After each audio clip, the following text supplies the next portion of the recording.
Armsad sõbrad, kätte on jõudnud paastueelse aja teine pühapäev. Paastuajani on jäänud veel 10 päeva ja ülestõusmispühani umbes 60 päeva, tõsi, veidi vähem kui 60. Tänase pühapäeva epistli me leiame Apostel Pauluse esimesest kirjast korintlastele, selle 3. peatükist, salmid 7–15. Aga mina loen teile pisut pikemalt.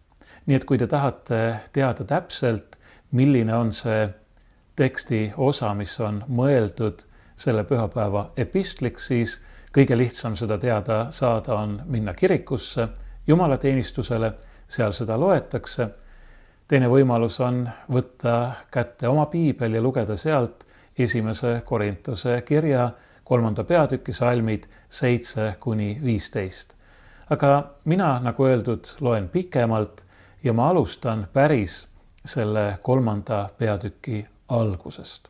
Apostel Paulus pöördub siin oma väga armastatud Korintuse koguduse poole, aga seda armastust saadavad ka pisarad, kurvastus selle koguduse olukorra pärast, kuna koguduse sees on väga palju lõhesid, vastuolusid, mis näitab, et kuigi need Korintuse koguduse liikmed on võtnud vastu Kristuse, on võtnud vastu selle usu sõnumi, mida Apostel Paulus neile kuulutas, on siiski midagi puudu. Nad on veel üsna kaugel sellest, mis nad olema peaksid.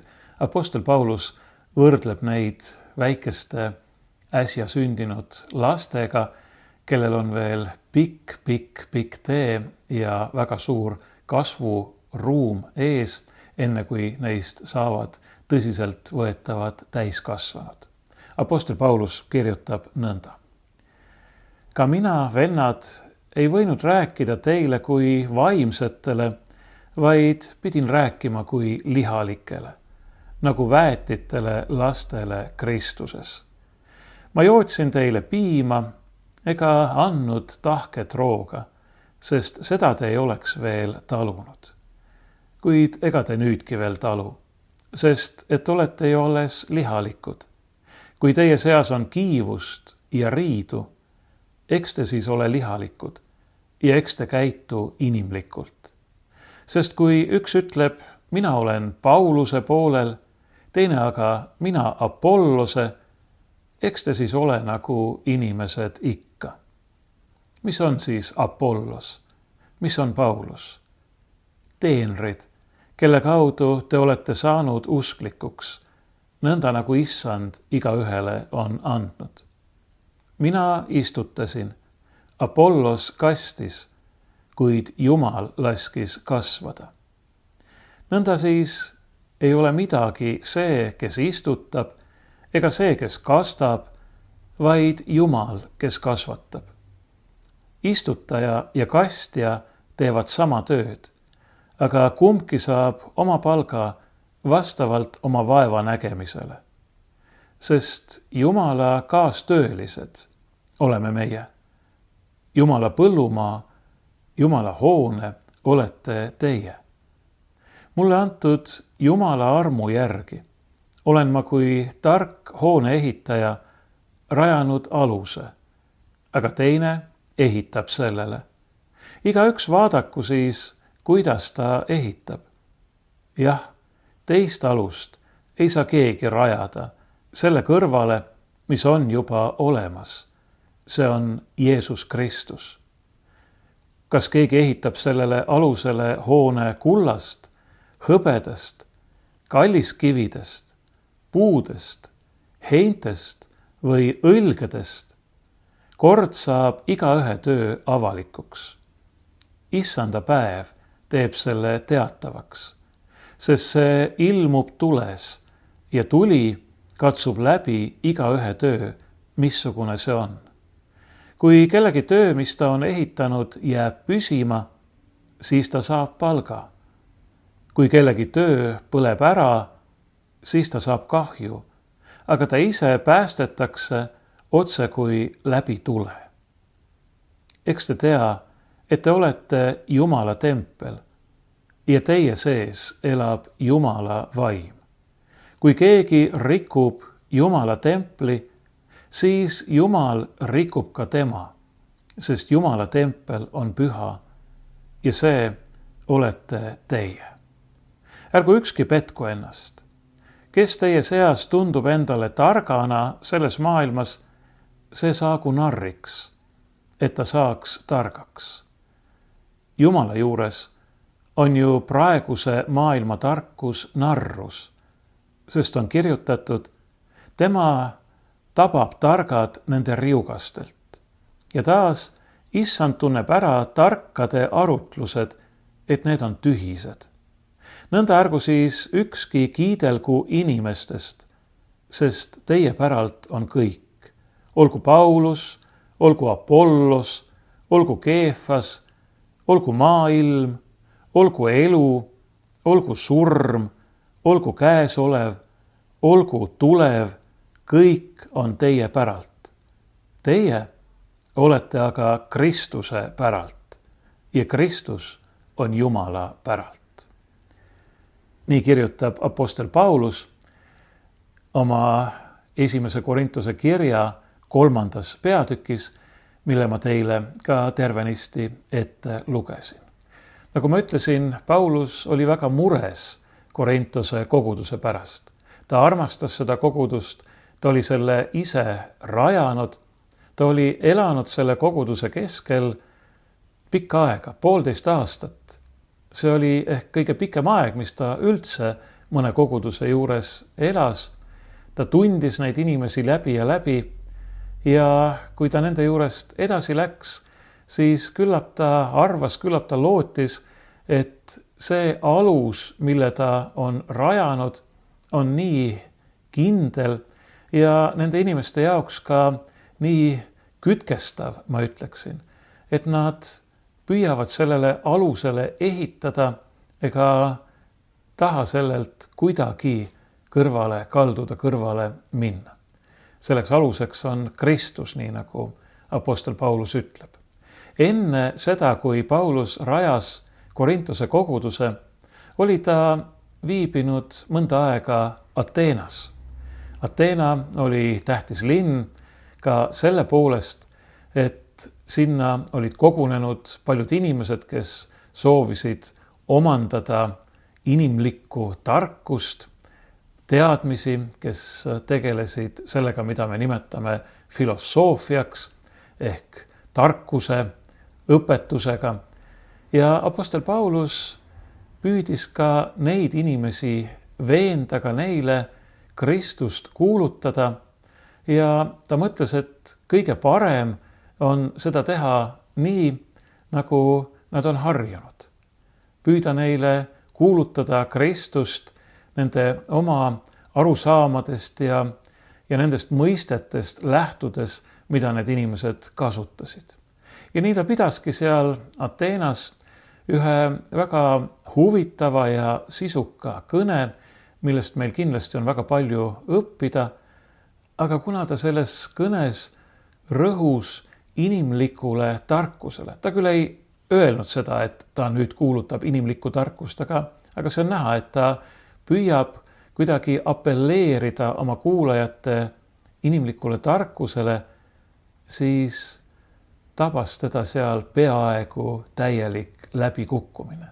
Jah, olid mõned Ateenas, kes võtsid tema sõnumit kuulda ja Kristusele järgnesid, aga enamus lihtsalt naersid Pauluse üle. Ja kui nüüd apostel Paulus Ateenast edasi Korintosesse läks, siis selles samas esimeses kirjas korintlastele ta meenutab seda Korintosesse jõudmist ja ütleb, et kui ma tulin teie keskele, siis ma otsustasin teada ei midagi muud, ei millestki või kellestki muust, kui üksnes Kristusest ja temast kui risti löödust. Ma otsustasin jätta maha kõik inimliku maise tarkuse ja kuulutada üksnes Kristust, seda, mis maailma silmis tundub olevat narrus, see on nii ka tänapäeval, me teame seda, aga mis tegelikult on ainus tõeline tarkus, kuna see on jumalik tarkus. Ja see jumalik tarkus seisneb lühidalt kokkuvõetuna selles, et Jumal ise on saanud inimeseks, võtnud omaks meie inimloomuse selleks, et meie võiksime saada osa tema jumalikkusest. Selleks, et kinkida meile mitte ainult enda ligiolu, vaid osadus, üheks saamine temaga Kristuse kaudu, kes on meid oma püha elu, kannatuste, surma ja ülestõusmisega lunastanud. See on Pauluse sõnum. Kristus ja tema kui risti löödu, see tähendab see, kes on läinud kuni lõpuni, kes on andnud ennast meie eest täielikult. Selleks, et me võiksime teada, et meid armastatakse, et meist hoolitakse. Selleks, et me võiksime teada, et Jumal ei arva meie pattu meile enam süüks, sest keegi teine on selle ära kandnud. Selleks, et me võiksime olla Jeesuses Kristuses õigeks mõistetud. Selleks, et me võiksime teada, et kui me ka peame kannatama ja kandma selle elu koormat, siis me teeme seda nüüd koos Kristusega. Ja see tähendab, et kui meil on osa tema kannatustest, siis on meil osa ka tema ülestõusmisest ja kirkusest. See on sõnum, millega apostel Paulus läks Korintosesse. See on see alus, mille ta seal rajas ja mille ta sealsetele inimestele jättis, lootes, et edasi ehitavad nad oma usuhoonet ainult sellele alusele toetudes ja selles ka ühtsena püsides. Aga mis juhtus, oli see, et pärast Pauluse lahkumist Korintosesse tulid sinna teised sõnakuulutajad ja apostlid ja nad olid tublid mehed, nii nagu meile öeldakse sellesama Apollose kohta, keda Paulus siin nimetab, ja samuti Keefas ehk Peetrus. Nad olid ju tublid Jumala mehed, kuulutasid Kristust, kuulutasid lunastust ja pääsemist. Nad tegid seda väga hästi. Võib-olla nad tegid seda isegi inimlikult võttes paremini kui Paulus, olid paremad kõnemehed. Apollos oli kindlasti parem kõnemees kui Paulus. Seda me saame teada apostlite tegude raamatust. Ja mis juhtus, oli see, et Korintose koguduse inimesed, kas kõik, aga kindlasti paljud nende hulgast, hakkasid seda, kes kõneleb, pidama olulisemaks kui seda, millest kõneldakse. Ja mine tea, võib-olla need kõnelejadki, ma ei kahtlusta siin Apollost ja Peetrust, aga küllap seal oli teisigi, lasksid ennast sellest samuti mõjutada ja kaasa tõmmata. See on ju hea tunne, kui sind armastatakse, sinust lugu peetakse, sind austatakse, sind ammuli sui kuulatakse, öeldakse, sellist kõnelejat ma ei ole veel kuulnud, küllap ta peab olema eriliselt püha ja eriliselt Jumalale lähedal. Ja võib-olla nad olidki eriliselt pühad ja eriliselt Jumalale lähedal. Aga see ei tähenda, et neid kuulates peaks hakkama kuidagi just nagu pooli valima või parteisid moodustama. Ja loomulikult ei tähenda see ka seda, et need sõnakuulutajad ise peaksid hakkama kuidagi tundma nagu mingisugust kiivust või sellist, kuidas seda öelda, professionaalset kadedust teiste suhtes, kes teevad seda sama. Paraku sellist asja on väga palju. Kahjuks on sellist asja läbi aegade olnud väga palju ka kirikus, ka kristlaste hulgas. See on midagi, mis kipub ikka kuidagi inimeste hinge ja südamesse pugema. Inimesed on auahned, inimesed tahavad omada teiste üle mingit mõjuvõimu ja tegelikult see võib mingil hetkel muutuda ka ihaks, sooviks teisi manipuleerida, teisi kontrollida, panna neid tegema midagi, mis sulle endale meeldib, oma tahtmist mööda. See on midagi, mis kuulub meie langenud loomuse juurde, meie liha juurde. Nii et mitte ainult need Korintuse koguduse liikmed, kes hakkasid pooli valima, vaid küllap paraku ka mitmed nendest sõnakuulutajatest võisid olla sõna otseses mõttes lihalikud, sest et nad lasid ennast mõjutada sellest oma langenud loomusest, oma lihast, mis ihkab teiste üle valitseda, mis ihaldab võimu ja tahab teisi kontrollida ning manipuleerida. Me teame, et seda juhtub paraku kõikjal. Me kuuleme ikka jälle näiteks spordivaldkonnas sellest, kuidas mõni treener kuritarvitab oma mõjuvõimu või võimu oma treenitavate üle. Sama võib juhtuda koolis, sama võib juhtuda ja on väga palju juhtunudki sõjaväes või mingisugustes inimlikes organisatsioonides. Kõige kurvem on aga, kui see juhtub ikka ja jälle kirikus. Seda on juhtunud ja see on midagi, millele me peame kindlasti väga tõsiselt tähelepanu pöörama ja mille pärast me peame kindlasti radikaalselt meelt parandama, kui midagi niisugust on jälle juhtunud või juhtumas. Nii et see, mida apostel Paulus kirjutab siin esimeses kirjas korintlastele ja ka teises kirjas korintlastele, on tegelikult midagi äärmiselt aktuaalset ja vajalikku kõikide aegade kristlastele, kõikide aegade kirikule. Aga ma ei taha küll tegelikult selle juurde jääda, sest et kui ma jääksin selle juurde, siis ma hakkaksin lihtsalt tegelema kellegi kritiseerimisega ja osutuksin ise täpselt selle sama vea, selle sama patu tegijaks nagu need, kes kipuvad valima pooli ja selle läbi kogudust või ka mingit muud inimlikku kooslust, organisatsiooni lõhestama. Ma tahan juhtida tähelepanu sellele, mida apostel Paulus ütleb siin selle kirja 3. peatüki esimestes salmides. Ta ütleb alguses küll nende korintlaste kohta, et te olete lihalikud, te lasete ennast juhtida, suunata oma langenud loomusest, aga siis ta kuidagi pehmendab oma sõnu ja hakkab neid korintlasi võrdlema lastega. Ta ütleb, et te olete nagu väetid lapsed ja sellepärast ma andsingi teile piima, mitte tahket rooga ja kahjuks te ei suuda praegugi veel seda tahket rooga vastu võtta. Ja ma arvan, et see Pauluse leebus, see muidugi tuleneb sellest, et ta hoolis sellest kogudusest, et ta armastas seda. See õpetab meile ka seda, kuidas me ise peaksime suhtuma eriti nendesse inimestesse enda kõrval, keda me näeme toimivat nii, nagu ei ole päris õige või nagu on kohe otseselt vale.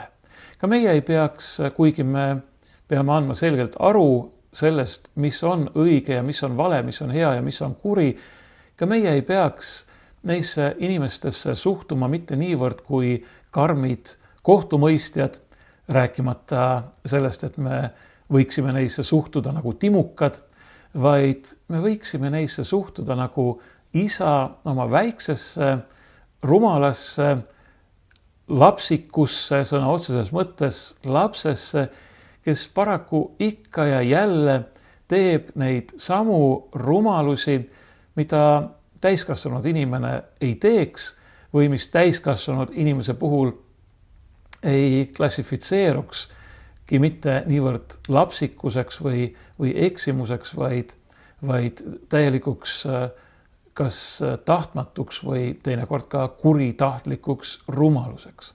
Aga ikkagi see suhtumine nagu isa oma lastesse. Ja võib-olla see aitab meil ka kuidagi paremini mõista seda võrdpilti, mida Paulus siin natuke hiljem kasutab, kui ta räägib hoone ehitamisest. Ta ütleb, et tema on rajanud kindla aluse ja nüüd keegi teine ehitab sellele alusele. Selle kellegi teise all peab ta eeskätt muidugi silmas teisi apostleid, teisi sõnakuulutajaid. Mõned teevad oma tööd paremini, mõned ehk mitte nii hästi, mõnedel on rohkem andeid, mõnel vähem. Mõni käitub täiesti isetult ja ohvrimeelselt, mõni aga ajab taga oma kasu. Nagu ma ütlesin, kõike seda tuleb paraku ette ka kirikus. Aga Paulus suhtub sellesse, nagu ma ütlesin, teatava sellise isaliku leebusega, umbes nii nagu üks lapsevanem, üks isa vaatabki oma last, kes midagi ehitab.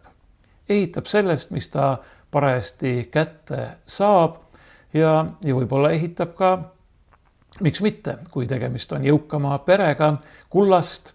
Ma ei oska öelda, kas keegi just kullakangidest müüri laob, aga võib-olla mingitest müntidest või millestki. Keegi teeb seda puust, võib-olla mõni kasutab puiduklotse, mõni lihtsalt oksi, võib-olla mõni voolib endale midagi, mõni paneb mingisugused õled või heinakõrred kokku, nii nagu me siin apostel Pauluse kirjas kuulsime. Kui seda teevad lapsed, siis ei ole sellest ju õigupoolest mitte midagi. Nii nad õpivadki. Ja kui see, mida nad ehitavad, ei püsi, siis see lihtsalt ei püsi. Tegemist oli lapse mänguga ja sellest ei juhtu ju mitte kui midagi. Ja ka see, millisele alusele keegi ehitab, ega sellel ka väga palju tähtsust ei ole. Jah, mõni laps ehitab kivi peale, mõni mulla peale, mõni muru peale, mõni liiva peale, mõni toas vaiba peale, kes seda teab. Kui see hoone, nagu võiksime samuti võrdpilti kasutada, kaardimajakene kokku kukub, mis siis sellest ikka? Korraks on meel paha, aga elu läheb edasi. Paraku on nii, et kui me räägime päris elust, siis me tegelikult ühel hetkel ikkagi peaksime tegema selle sammu edasi. Lapsepõlvest, sellest lapsikust ei tea millest maja ehitamisest päris ellu. Me anname andeks lapsele või õigemini meil ei olegi midagi andeks anda. Me muigame, naerame selle üle, kui laps ehitab mingisuguse majakese, ei tea millest. Aga kui me kõneleme päris majade ehitamisest, kui me laseme endale näiteks maja ehitada, siis meil ei ole sugugi ükskõik, kuidas see ehitaja seda teeb. Ja loomulikult ei ole meil ükskõik ka selles suhtes, millisele alusele see meie maja on rajatud. Ma mäletan, et kunagi me elasime oma perega ühes kohas, ühes majas, mille kõrvale hakkas kerkima teine maja. Tegemist oli sellise kahekorruselise ühe perekonna elamuga. Vundament tehti valmis, vundament oli väga ilus, väga hea, kõik oli korras, aga siis tuli ränk majanduslangus, majanduskriis ja selle maja ehitamine jäi õige mitmeks aastaks seisma. Korraga aga me märkasime, et selle maja juures, see oli täpselt meie maja kõrval, sellepärast ma tean seda nii täpselt, midagi jälle toimub. Mingisugust materjali toodi kohale, materjal tundus olevat täitsa korralik, aga kui tulid ehitajad, siis see pani mind küll pead vangutama ja ma mõtlesin, et ei tea, ma ise vist seda maja ei ostaks, kui mul oleks olemas isegi raha selle maja ostmiseks. Sest et see oli selline aeg, kus pärast majanduslangust jälle majandus oli hakanud suure hooga kasvama ja õiged tublid ehitajad olid kas läinud välismaale või seotud mingite muude objektidega, kus tõenäoliselt rohkem maksti kui selle väikse maja ehitamisel ja seda maja ehitasid sellised, ütleme otse ausalt välja, teismelised poisikesed. ja kuidas nad seda tegid, te võite endale ette kujutada. Tegelikult nägi see välja nii, et need poisid ladusid seal seda müüri või ehitasid seda maja, panid neid plokke seal paika, 2 tükki neid oli ja seal selle maja ees seisid paar tüdrukut, kes nende poistega lõbusasti juttu puhusid, samal ajal kui poisid tööd tegid.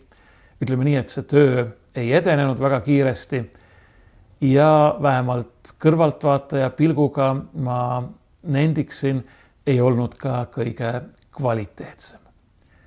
Ikka tuleb ette ja ju siis nende poiste prioriteedid olid kuskil mujal, mitte seal nende plokkide ja selle müüri juures või selle seina juures, vaid seal väljaspool nende 2 kena tütarlapse juures, kes nendega juttu puhusid.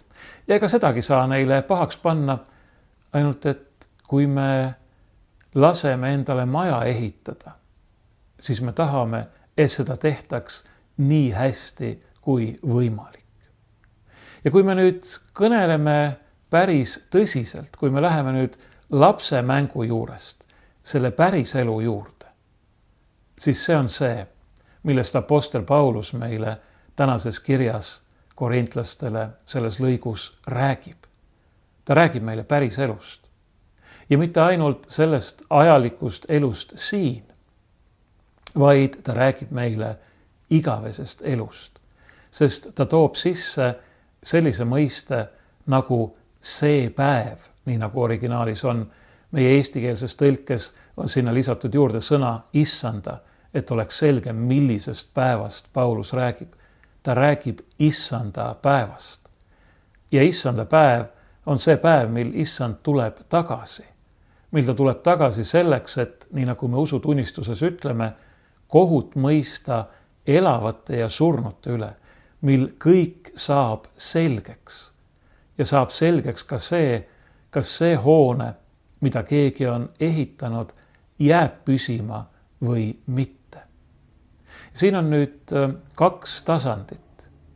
Esimene on see, millest me alustasime, millest see Korintuse koguduse probleem tekkis, lõhed koguduses, erinevad apostlid ja sõnakuulutajad, Jumala kaastöölised, nii nagu apostel Paulus neid nimetab, ja nende töö, kas see jääb püsima või mitte. See on see esimene tasand, esimene küsimus.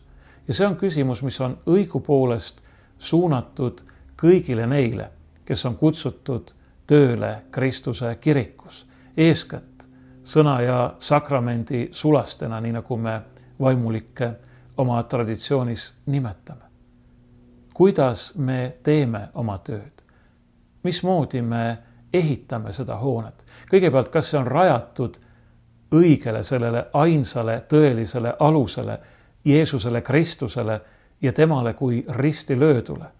Temale, kes on saanud inimeseks, inimese lapseks, et meie saaksime Jumala lasteks. Tema, kes on võtnud omaks meie inimloomuse, et meie saaksime osa sellest, mis kuulub temale. Kas me rajame ennast sõnumile Jeesusest Kristusest, kes on oma armastuses meie vastu läinud nii kaugele, et on meie eest kannatanud, et on surnud, kandes ära meie patud ja meie süü? Kas me rajame oma kuulutuse sõnumile Jeesusest Kristusest, kes on tõeliselt surnuist üles tõusnud, surma ära võitnud ja kelles meil kõigil on igavene elu, kui me usaldame ennast tema kätte ega lase mitte millelgi ennast temast lahutada. Milline on see hoone, mida me sõnakuulutajatena rajame? Kas me anname järele kiusatusele lihtsalt inimestele meeldida või me kasutame Jumala sõna ja evangeeliumi hoopis mingites oma huvides selleks, et inimeste üle mingit võimu, kontrolli omada, et neid manipuleerida? Või me oleme valmis andma ennast Kristuse enda eeskujul selleks, et nii palju inimesi kui võimalik võiksid saada päästetud? Kas me oleme valmis ise ära kaduma selleks, et inimesed näeksid ainult Kristust? Kas me oleme valmis tunnistama, et ei see, kes istutab, ega see, kes kastab, ole midagi, nii nagu apostel Paulus ütleb. Jumal on kõik ja kõik kuulub temale. Meie oleme ainult tema kaastöölised ja see hoone, mida me ehitame, on Jumala hoone.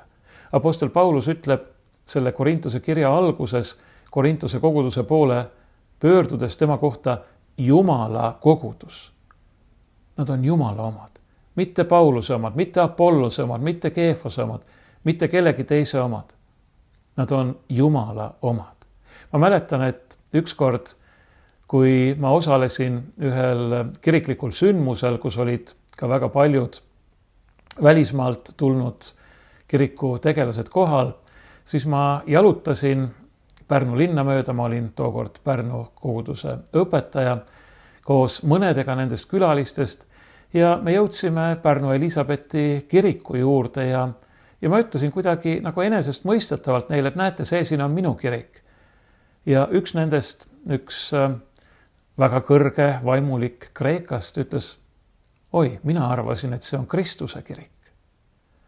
Ja kuigi ta tegi seda muigega ja kergelt nalja heites, tundsin mina üsna tõsist häbi sellel hetkel, sest muidugi ma tean ju, et see on Kristuse kirik, aga ikkagi nagu mingil kombel meil kõigil on see kiusatus teha just seda, mille eest apostel Paulus meid siin selles Korintuse kirjas hoiatab.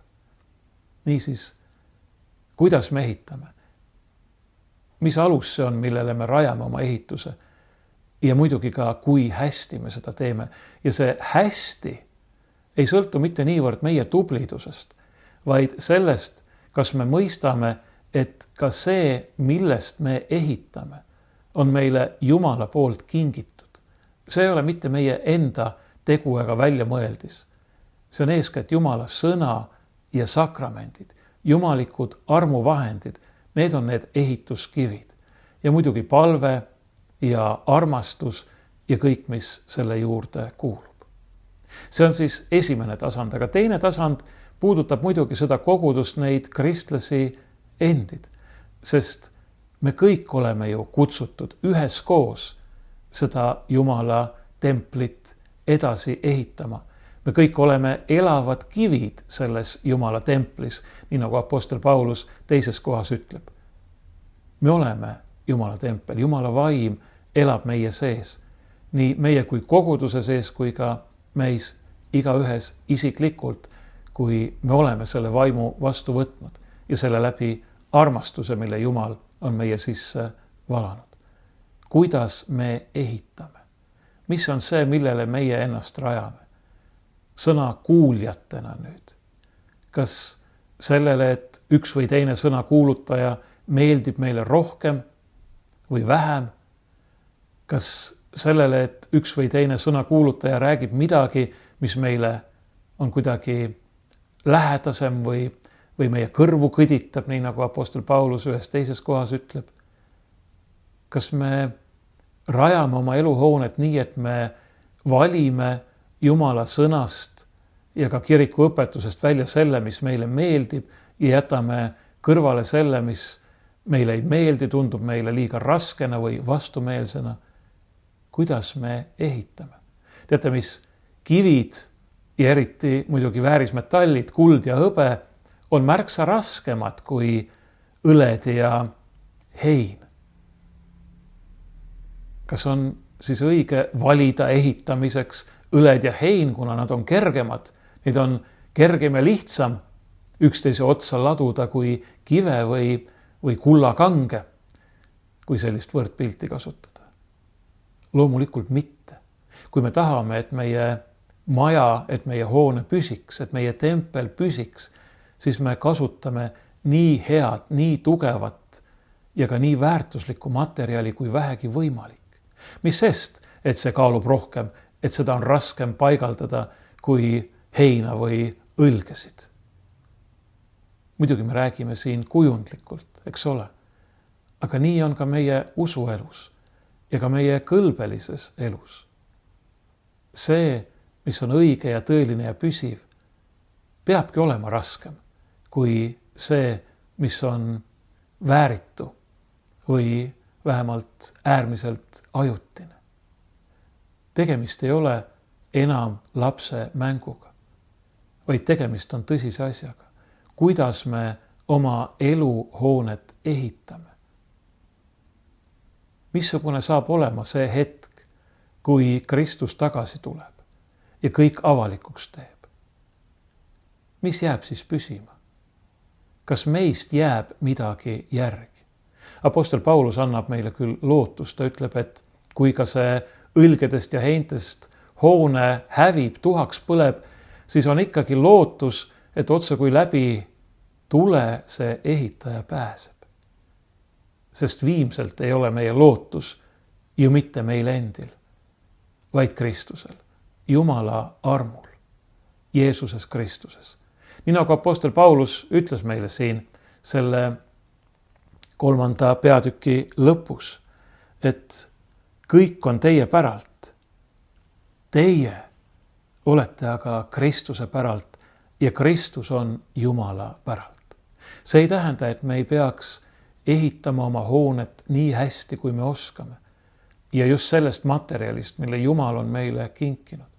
Sest sellega me näitame oma tänulikkust ja oma armastust ja oma ustavust tema suhtes. Aga küll on hea teada, et viimselt ei sõltu me ikkagi mitte iseendast ega oma pingutustest, vaid Jumala armust Jeesuses Kristuses, kellest tema on teinud meie heaks kõik. Kui me ainult hoiame temast kinni, kui me ainult püsime sellel ainsal tõelisel alusel, mille kõrvale, mille asemele ei saa keegi, ei tohi keegi teist alust panna, sest ükski teine alus ei või meid kanda. See alus on aga vankumatult kindel.